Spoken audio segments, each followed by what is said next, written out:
আমি আজকে মশার সাথে সাক্ষাৎ করছিলাম। আমি তাদেরকে জিজ্ঞাসা করলাম, তোমরা ময়লা পানিতে ডিম পাড়ো কেন?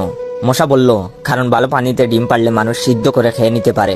আমি তাদেরকে জিজ্ঞাসা করলাম, মশার কোয়েলে তোমরা মরো না কেন? মশা বলল, আমরা যদি মরে যাই তাহলে কোয়েলের ফ্যাক্টরি বন্ধ হয়ে যাবে।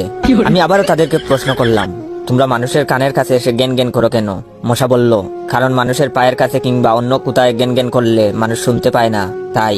আমি তাদেরকে জিজ্ঞাসা করলাম, আমি শুনেছি পুরুষ মশারা নাকি রক্ত খায় না, তাহলে ওরা কি খায়? মশা বলল, পুরুষ মশারা শুধু বউয়ের বোকা খায়।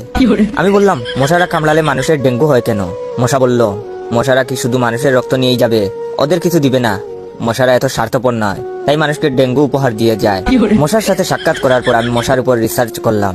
মশা অনেক ধরনের হয়, যেমন পড়তে বসলে যে মশায় কামড়ায় তারা হলো অশিক্ষিত মশা, খেতে বসলে যে মশা কামড়ায় তারা হলো ক্ষুধার্ত মশা, ঘুমানোর পর যে মশা কামড়ায় তারা হলো কাপুরুষ, জেগে থাকা অবস্থায় যে মশা কামড়ায় তারা সাহসী, মশারির মধ্যে যে মশা কামড়ায় তারা হলো অতিরিক্ত শেষরা, মাঝরাতে যে মশা কামড়ায় তারা হলো সিঙ্গেল, টয়লেটে যে মশা কামড়ায় তারা হলো নির্লজ্জ, দিনের বেলা যে মশা কামড়ায় তারা একটা ছোট লোক।